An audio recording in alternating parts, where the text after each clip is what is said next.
So what I'm going to be doing today is showing you how to make your bike pass what is known as the drop test. Now the drop test is where you literally pick your bike up um, by your top tube and drop it on the ground on its tires and let it bounce and listen to how many rattles and shakes and whatnot that you get. So I'm going to show you my bike which passes the drop test perfectly, and then I'll show you what you can do to make your bike pass it as well. So here's my bike.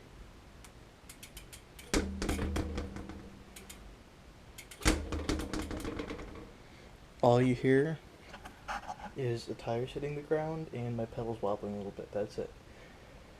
So I'm going to go over each individual part that could contribute to not passing the drop test. Now, the drop test is something that if your bike doesn't pass it, basically you could be putting yourself in harm's way.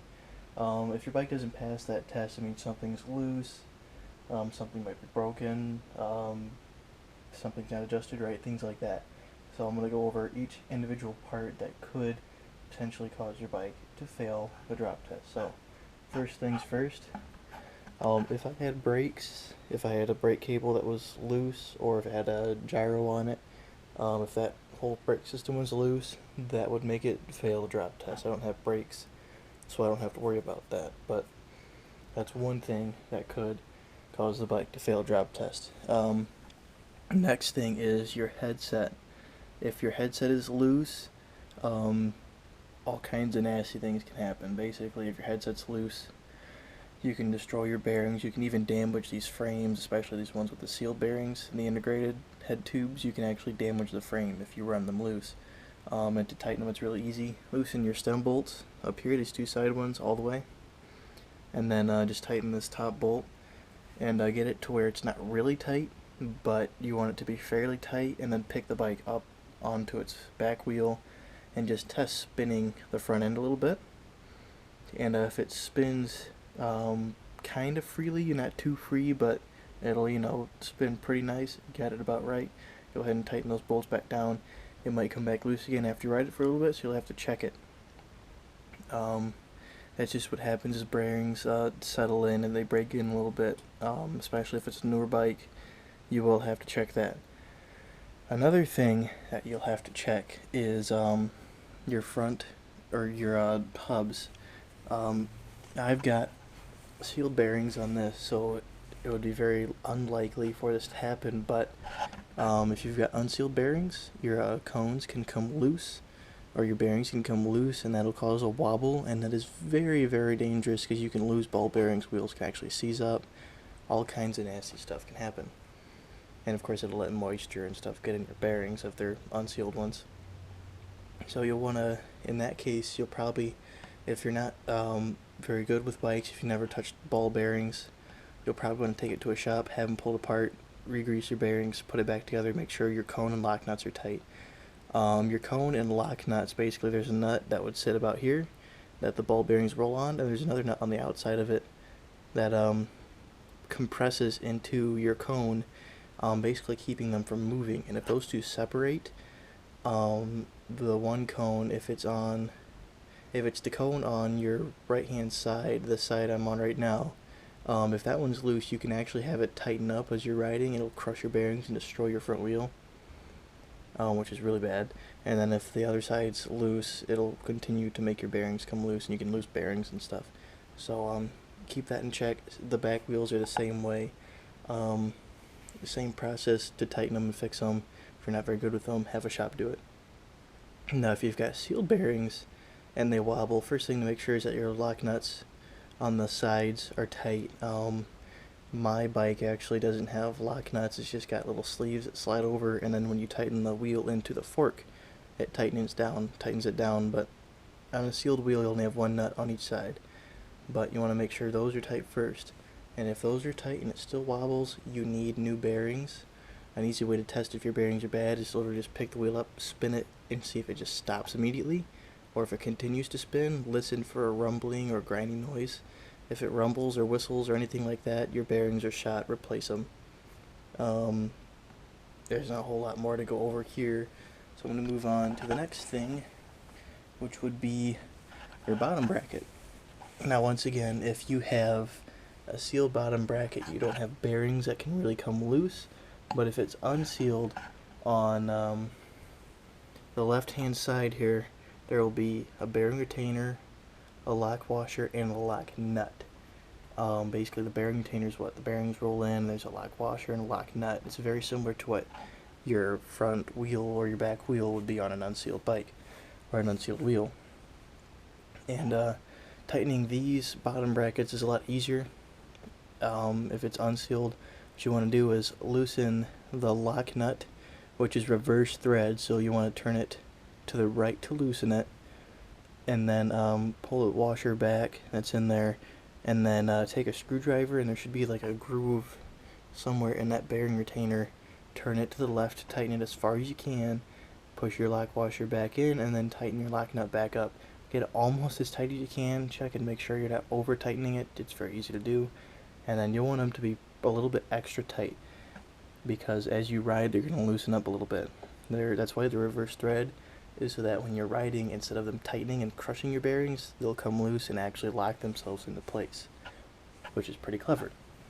Now, on a bike with sealed bearings, or any bike, or, well, I guess not with sealed bearings, but a bike with 3-piece cranks, like what I have, if your crank arms can actually come loose and be wobbling around, you'll want to check those. I have 48 splines, which just press on with one bolt.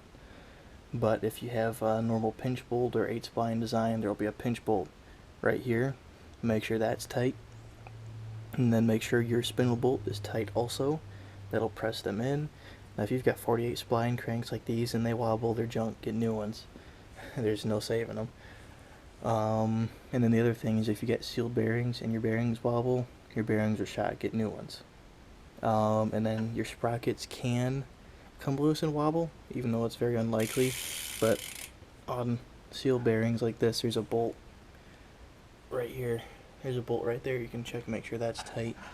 And then pedals, make sure your the spindle in your pedal is loose, or tight, not loose. Make sure it isn't loose. And then for the bearings on your pedals, those can wobble. If they've got a little bit of wobble, I would leave them, because these are kind of a pain to get off sometimes. The unplugs are. So if there's a little bit of a wobble to them, they're fine. Just leave them. They're really hard to fight with, pedals are, so I would just leave them. Now if they're really loose, you can pull, if they're unsealed, you can pull the end caps off and tighten them the same way you tighten your crank. It's the exact same sort of setup. It's a bearing retainer, lock washer, and then a lock nut. And I believe one side's reverse thread, one side's not. I'm not sure which. And then, but sometimes these end caps don't want to come off, and sometimes they won't go back on, depending on how chewed up your pedals are. But your pedals, especially if you got metal pedals, they will make a lot of noise if they're just a little bit loose. And that's one thing that you'll just have to deal with if they're unsealed. Now if they're sealed, it's really easy. One nut, pull the cap off, tighten that one nut, put the cap back on. Really easy. That's that. Next thing that can come loose is your chain. My chain is very tight.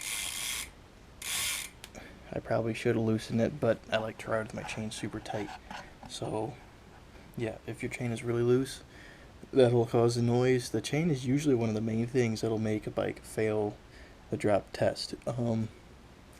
You want usually about an 1/8 inch in place, so about, I don't know, I'm probably okay. My chain should be a little bit looser, but that's okay. You want to be able to move it about that much without putting too much pressure on it.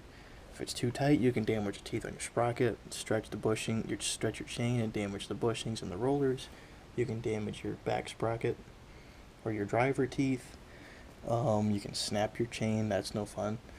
Your knees will hurt for a very long time if you snap your chain. Your chain can pop off if it's too loose. Your chain can pop off. And it can actually scratch up your frame, like on the underside especially. It can bounce up when you're hitting bumps and stuff and damage your frame a little bit. The worst thing is when it pops off though. So that's that. And I think I've pretty much covered everything. Like I said, it's definitely a very good thing to do. Basically, a drop test will pinpoint any really bad loose things on your bike. And there's nothing like riding a bike that's super dialed, all tuned up, everything set up right. Um, it'll make any bike feel a million times better. So anyway, guys, I hope you found this video helpful. This is going to be the first BMX bike video I've ever put up on this channel. If you guys like this kind of stuff, let me know. I'll do more bike stuff. If you want to see riding stuff, I'll do that. I'm not very good, but I'll do it. If you want to see more like bike building videos, tutorials, I've been fixing bikes and stuff for a long time. I used to fix and repair bikes as a side thing or as a hobby years ago, and I still do it from time to time. But yeah, if you want to see more of this bike stuff, I can do that. I might even, if it gets popular enough, I might even dedicate a separate channel to it. But for now, I'm going to leave you guys with that. Make your bikes pass the drop test. Alright? I'll see you guys later.